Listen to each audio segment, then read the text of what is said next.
warahmatullahi wabarakatuh. Perkenalkan, nama saya Farah Aurelia Ramadhani dari kelas 4A Program Studi Pendidikan Agama Islam. Pada video ini saya akan menjawab soal ujian tengah semester mata kuliah Filsafat Pendidikan Islam berdasarkan pemahaman saya dari beberapa literatur yang telah saya baca. Baik, langsung saja ke pertanyaan pertama. Jelaskan bagaimana pengertian filsafat pendidikan Islam dapat mempengaruhi praktik pendidikan di madrasah dan pesantren, serta berikan contoh konkret. Kalau menurut saya, yang telah saya pelajari, filsafat pendidikan Islam itu adalah cara memahami pendidikan secara mendalam yang didasarkan pada Al-Quran dan hadis.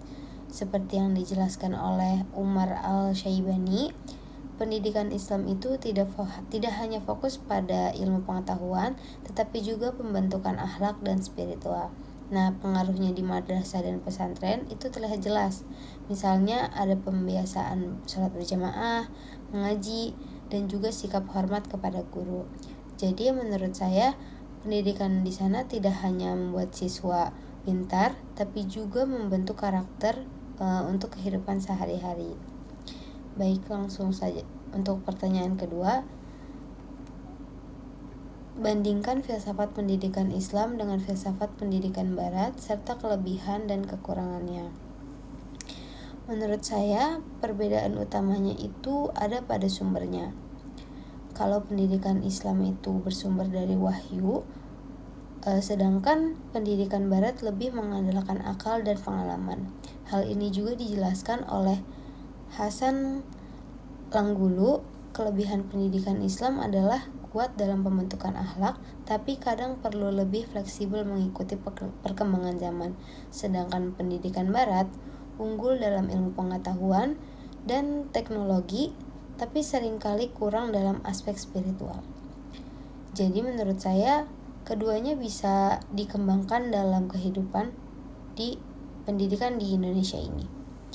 Pertanyaan ketiga, jelaskan ruang lingkup filsafat pendidikan Islam serta elemen penting dalam pengembangan kurikulum. Dalam filsafat pendidikan Islam ada 3 ruang lingkup utama, yaitu ontologi, epistemologi, dan aksiologi. Menurut Ahmad Tafsir, 3 aspek ini menjadi dasar dalam memahami pendidikan Islam. Ontologi membahas hakikat manusia, epistemologi membahas sumber ilmu, dan aksiologi membahas nilai dan tujuan pendidikan. Menurut saya, dalam kurikulum yang penting itu adalah keseimbangan antara ilmu, iman, dan amal.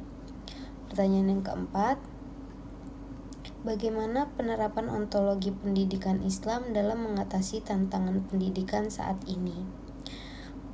Dalam ontologi, manusia dipandang sebagai makhluk yang memiliki akal, hati, dan ruh. Seperti yang dijelaskan oleh Al-Ghazali, pendidikan harus mengembangkan keseluruhan potensi tersebut. Menurut saya, untuk mengatasi tantangan seperti krisis moral, pendidikan harus lebih menekankan pada pembentukan akhlak, bukan hanya akademik. Lanjut ke pertanyaan kelima. Jelaskan urgensi epistemologi pendidikan Islam dan kontribusinya bagi masyarakat. Epistemologi itu membahas tentang sumber ilmu, yaitu dari wahyu, akal, dan juga pengalaman.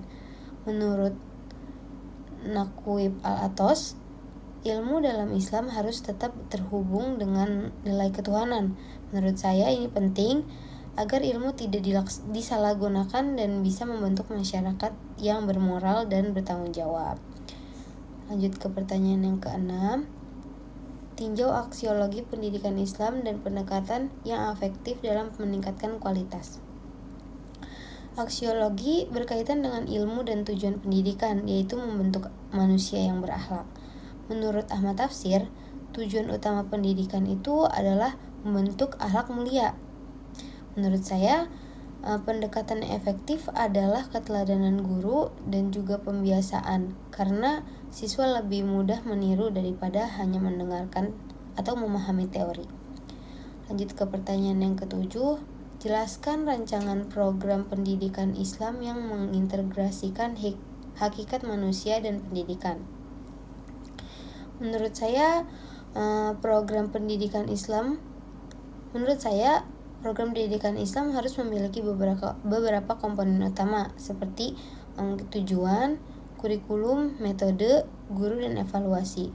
Menurut Hasan Langgulung, pendidikan harus mengembangkan seluruh potensi manusia.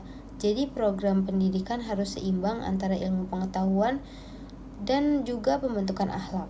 Lanjut ke pertanyaan yang ke-8 atau yang terakhir. Bagaimana peran filsafat pendidikan Islam dalam menciptakan pendidikan yang inklusif dan adil?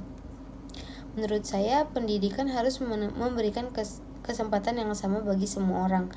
Dalam Islam juga diajarkan nilai keadilan, seperti yang dijelaskan oleh Umar al-Syaibani, pendidikan harus dapat diakses oleh semua kalangan. Contohnya seperti adanya beasiswa dan pendidikan inklusif. Mungkin cukup sekian dari saya, kurang lebihnya mohon maaf Bapak. Wassalamualaikum warahmatullahi wabarakatuh.